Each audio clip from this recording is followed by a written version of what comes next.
Thanks very much for staying with us. Time now for Eye on Africa with me, Georgia Calvin-Smith. Tonight, the flow of migrants over the border from Morocco into the Spanish enclave of Ceuta stops, but the diplomatic spat between the two countries continues. About 6,000 out of the estimated 8,000 that made a break for it have been sent back. Also, Ethiopia forges ahead with plans to start generating power from the controversial Blue Nile River Dam. Engineers are counting on the upcoming rainy season to swell the reservoir and kick the plant into life. And women are at the heart of Djibouti's street economy. The money changers line the roads of the capital, and their bags of mixed currency keep the finances of travelers ticking over. But first, authorities in the Spanish North African enclave of Ceuta say that no migrants had crossed over from Morocco overnight into Thursday. Now, previous days had seen the arrival of around 8,000 people, with many risking a swim across a small bay to make it. Spain's accused Rabat of blackmailing it over a pre-existing diplomatic spat by not properly policing the border. Nicolas Rabat tells us more. These Moroccans are queuing to get back into their homeland. Earlier this week, some 8,000 migrants entered the Spanish enclave of Ceuta on the Moroccan coast. Spain says it has already expelled 6,000 of them. On the other side of the border is the Moroccan town of Fnidek. Yasser has just got back from Ceuta.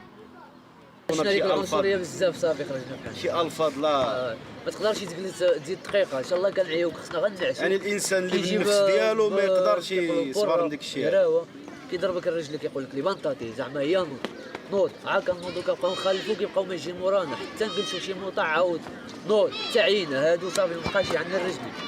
Yasser says there are too few jobs in Morocco and he will try again another time to reach mainland Europe. هادي ماشي الحلم ديالنا حنا هذا غا معبر بحال واحد القنطره غندوزو فوق منا غنمشيو للحلم ديالنا ولكن الحلم ديالنا كاين مور هاد الجبل هذا ماشي في هذا فهمتي ولكن هادي غا طريق. Spain believes Morocco deliberately made it easy for the 8,000 migrants to cross into Ceuta. Morocco is furious because Spain provided medical treatment to its enemy, Western Sahara's independence leader. Madrid has now sent 200 extra troops to Ceuta. The two Spanish enclaves of Ceuta and Melilla on the Moroccan coast are the only land borders that exist between the EU and Africa. Now, at least 2 people have died in the rush over the border this week. Thousands have been sent back over the frontier by Spain, but many of those still in Ceuta are children. Madrid has accused Rabat of trying to use minors to turn up the pressure. Our Wasim Korne brings us more from Ceuta.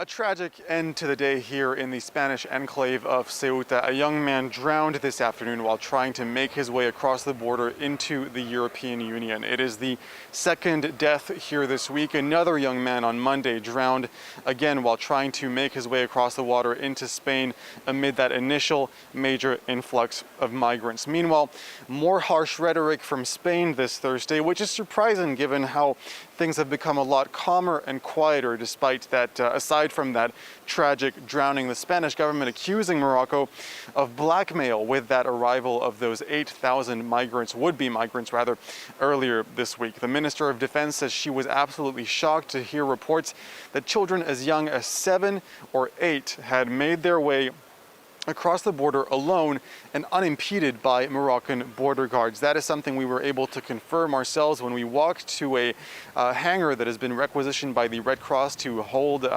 unaccompanied minors. We saw a young boy around that age range on the roof of that hangar who had visibly escaped supervision. All of this as the diplomatic spat between Morocco and Spain continues. Moroccan authorities still angry that the head of the independence movement of the Western Sahara was hospitalized in Madrid last month. Amnesty International has called on both countries to act responsibly and to stop using the lives of thousands of people, including minors, as pawns in a political game. Wasim Korne there for us in Ceuta. In other news, Ethiopia said that it's set to start generating power from the Grand Renaissance Dam during the rainy season, due to begin over the next 2 months. The $4.6 billion project will be Africa's largest hydroelectric power plant. Its construction has sparked regional tensions as negotiations with Egypt and Sudan over how to share the Nile's waters have failed to reach an agreement. Maria Girth Nicolescu tells us more. With the Ethiopian rainy season just around the corner, the second filling of the Renaissance Dam will start in the coming weeks, during which there will be a trial run for power generation, according to Ethiopia's Ministry of Foreign Affairs. The country is determined to start operating the dam as quickly as possible in order to provide much needed electricity supply to its population, which is estimated at about 110 million people. Now, Egypt and Sudan are still stressing their concerns over how the dam will impact their water supplies, but Egypt's foreign minister said on Wednesday that the second filling will not adversely impact Egyptian water interests because the country still has enough water supplies in its Aswan Dam reservoir. So far, the three countries have been unable to reach an agreement, although negotiations resumed again last year with the support of the African Union. The Egyptian president said that he will not compromise over Egypt's water security, and he is pushing for a binding legal agreement. The construction of the dam, which was widely financed by Ethiopian citizens through a fundraising campaign, is now about 80% completed. Ethiopia's water minister said that he wishes negotiations to be finalized and that Ethiopia is willing to share information, to exchange information about the filling process in order to address Egypt's and Sudan's concerns. But he also stressed that no force will disrupt the filling and operation of the dam. Maria Gerth-Nicolascu there. Now, Ethiopia has delayed parliamentary elections and said delayed parliamentary elections will be held on June 21st. The vote was supposed to have happened on the 5th, but were postponed after the Electoral Board said that it needed more time to prepare. Some areas will have to wait past the 21st for voting, and it will not happen at all in the northern region of Tigray. Now, the elections will determine who will be Prime Minister and were postponed twice last year. Current Premier Abiy Ahmed struggling to contain ethnic clashes in parts of the country and an ongoing conflict in Tigray. The first ships have entered a new deep-water port on the Kenyan island of Lamu. Thursday's ceremony was presided over by President Uhuru Kenyatta. The $3 billion project, part of a $23 billion regional transport corridor intended to ease the flow of goods between Kenya, Ethiopia, and South Sudan. The ports faced opposition, though, from fishermen and environmental groups. Some locals have accused the government of having gone back on promises of compensation to communities whose livelihoods were impacted by the construction and environmental damage.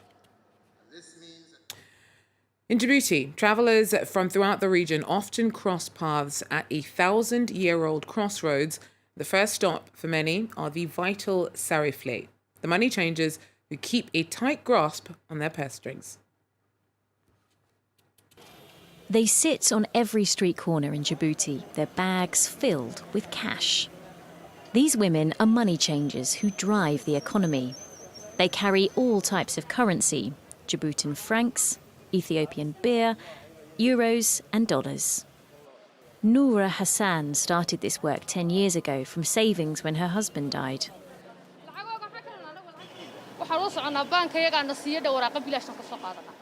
We are aware of the exchange rates because our bank gives us this sheet. It's free. It's through this sheet that we know the exchange rates.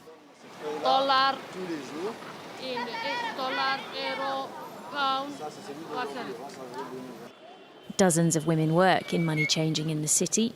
It's a simple job, making it accessible for women with little schooling. Only 43% of women have formal education in the country in the Horn of Africa.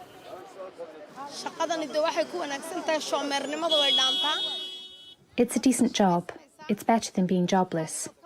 You work to earn a living for your children. When you sit here, you have cash flow. You don't need to beg from anyone working on your own.